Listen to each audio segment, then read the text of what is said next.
Hi, it's Patrick Hutzel from IntensiveCareHotline.com, where we instantly improve the lives for families of critically ill patients in intensive care so that you can make informed decisions, have peace of mind, real power, real control, and so that you can influence decision making fast, even if you're not a doctor or a nurse in intensive care.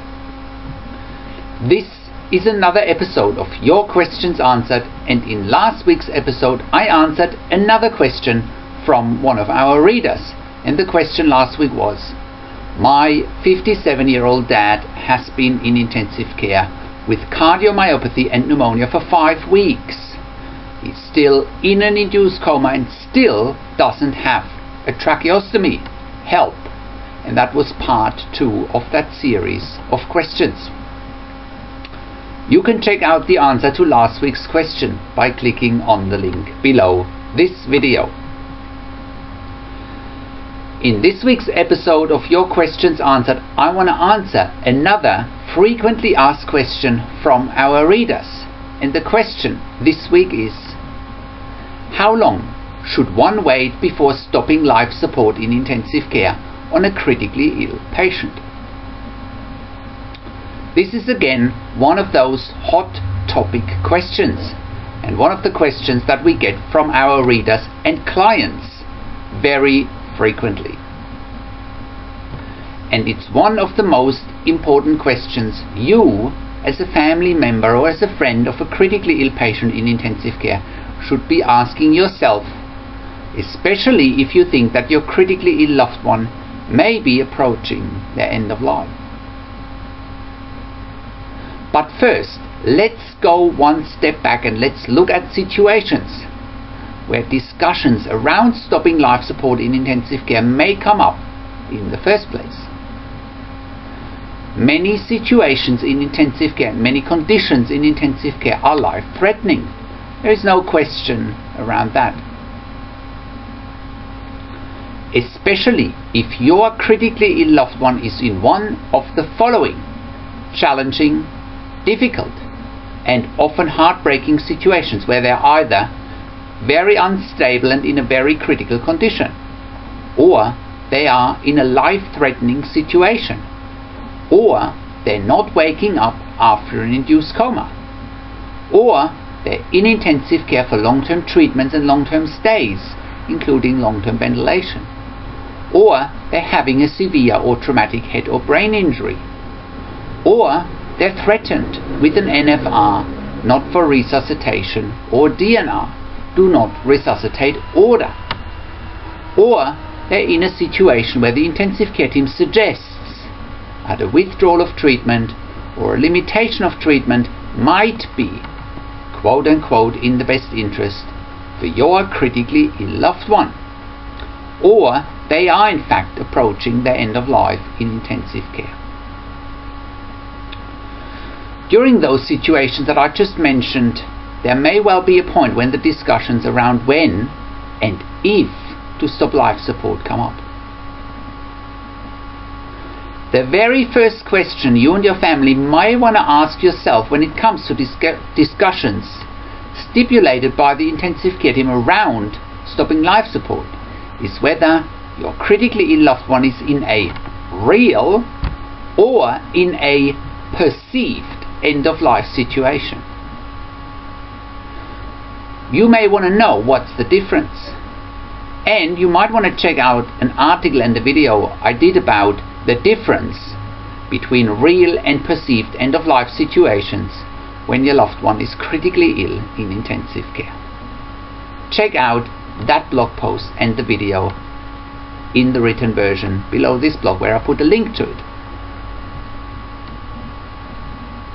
Once you are clear, and only if you are clear, if your critically ill loved one is in a real or in a perceived end-of-life situation, then you can start proceeding, thinking about or having discussions about how long should one wait to remove life support in intensive care on a critically ill patient.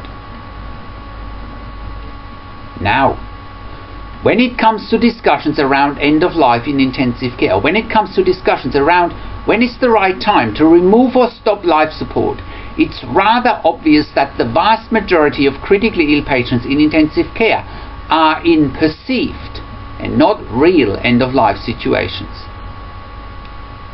The statistics speak volumes. Only, and I say only in quotes, 6 to 10% of all patients in intensive care actually die and don't leave intensive care alive. That means that the vast majority of critically ill patients in intensive care actually do survive their stay in intensive care and leave intensive care alive.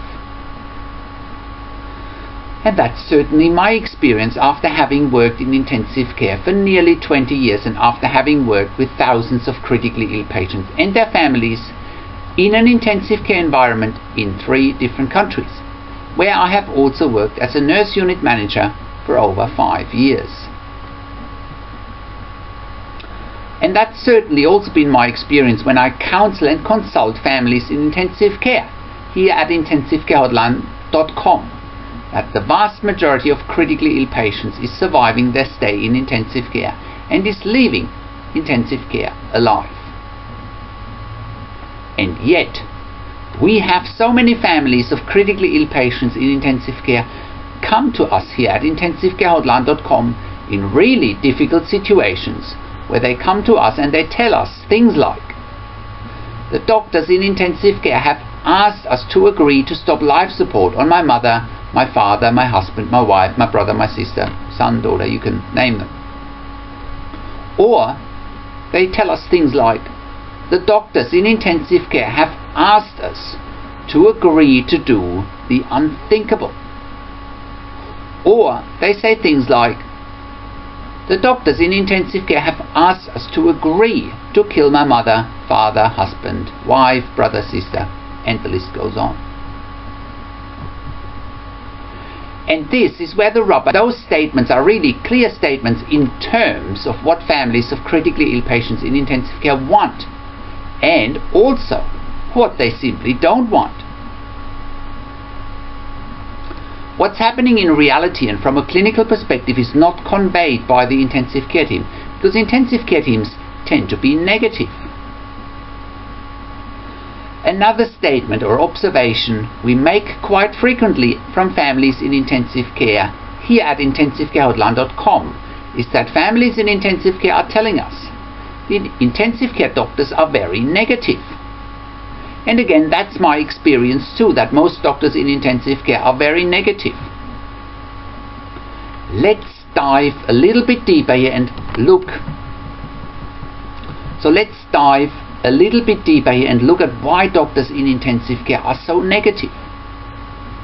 First of all, they tend to be negative because if they told you that they're going to cure your critically ill loved one no matter what, and then they don't, they could be in big trouble. Next, they tend to be negative because they're running a fairly complex and complicated business. That's intensive care. And that's dominated by money, by status, by politics, by power, by limited staffing and limited bed resources. And it's also dominated by an often complex hierarchy and politics in the background that heavily impacts on how the intensive care team is positioning themselves as well as your critically ill loved one. This spiel, so to speak, and what's happening behind the scenes also heavily impacts on how the intensive care team positions your critically ill loved one's prognosis, their diagnosis, as well as their care and their treatment.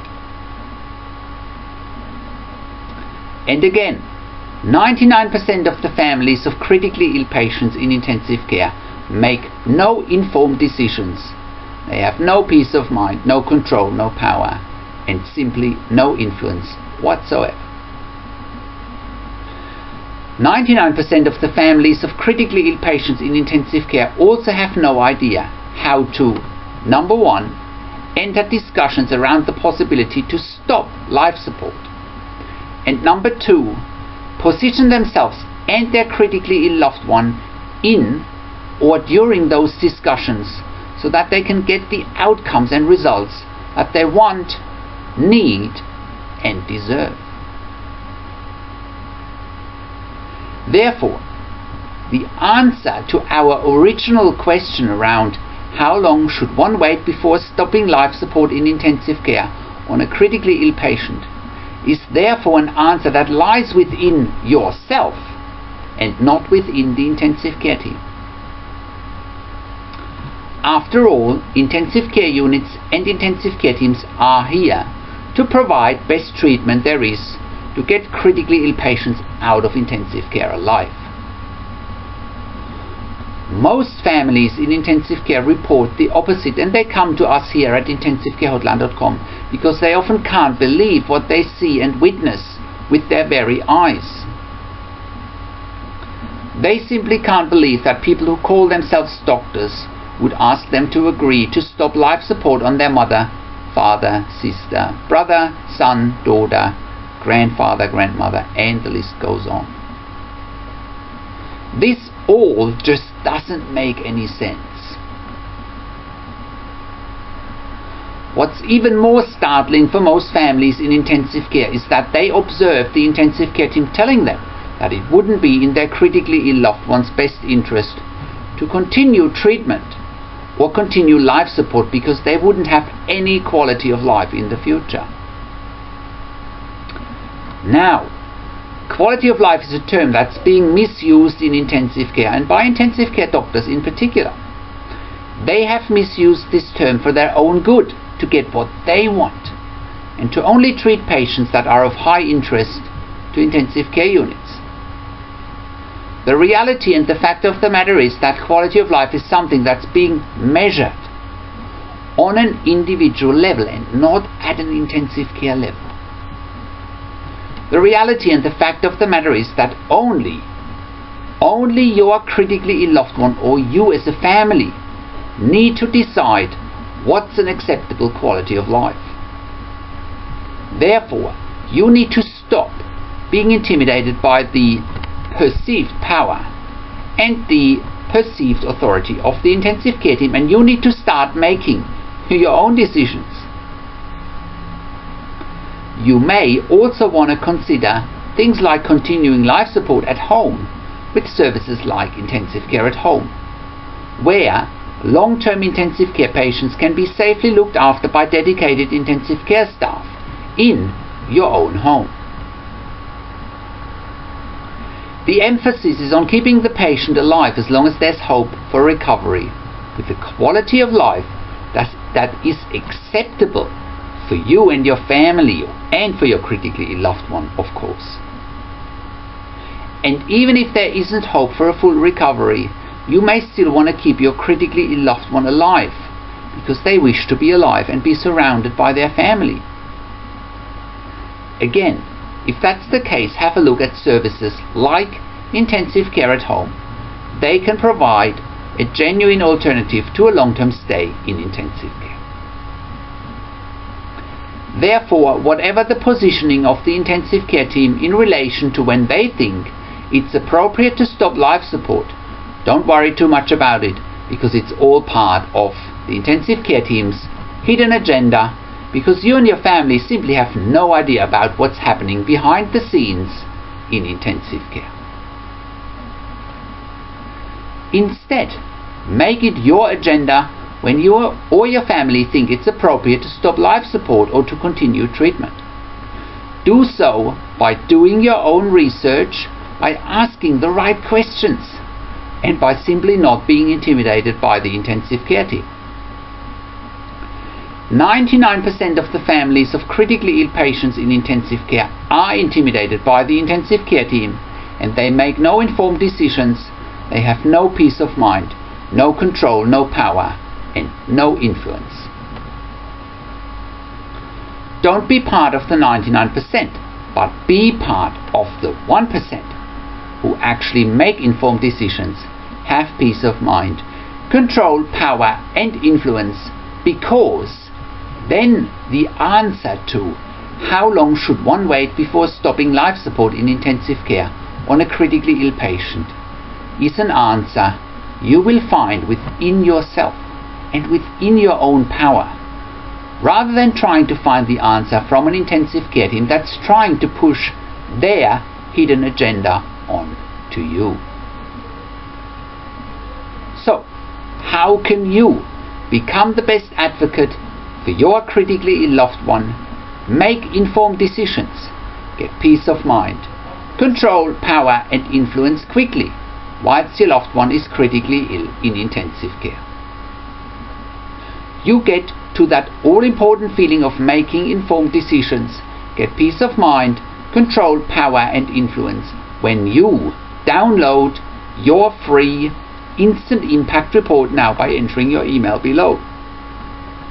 In your free instant impact report, you learn quickly how to make informed decisions, get peace of mind, real power and real control, and how you can influence decision making fast whilst your loved one is critically ill in intensive care. Your free instant impact report gives you in-depth insight that you must know whilst your loved one is critically ill or is even dying in intensive care. Sign up and download your free instant impact report now by entering your email below. In your free instant impact report, you learn how to speak the secret intensive care language so that the doctors and the nurses know straight away that you are an insider and that you know and understand what's really happening in intensive care. In your free report, you will also discover how to ask the doctors and the nurses the right questions. Discover the many competing interests in intensive care and how your critically ill loved one's treatment may depend on those competing interests. How to eliminate fear, frustration, stress, struggle and vulnerability even if your loved one is dying. You get 5 mind-blowing tips and strategies helping you to get on the right path to making informed decisions, get peace of mind, control power and influence in your situation. You'll get real-world examples that you can easily adapt to your and your critically ill loved one's situation. How to stop being intimidated by the intensive care team and how you will be seen as equals. You'll get crucial behind the scenes insight so that you know and understand what's really happening in intensive care and how you need to manage doctors and nurses in intensive care, and it's not what you think. Thank you for tuning into this week's Your Questions Answered episode, and I'll see you again next week in another update. Make sure you also check out our blog section for more tips and strategies, or simply send me an email to support@intensivecarehotline.com with your questions. Or you can call me, find international phone numbers on our contacts tab. Also, check out our ebook section where you get more ebooks, videos and audio recordings, and where you can also get one-on-one counselling and consulting with me via Skype, over the phone or via email by clicking on the products tab. This is Patrick Hutzel from intensivecarehotline.com, and I'll see you again next week in another update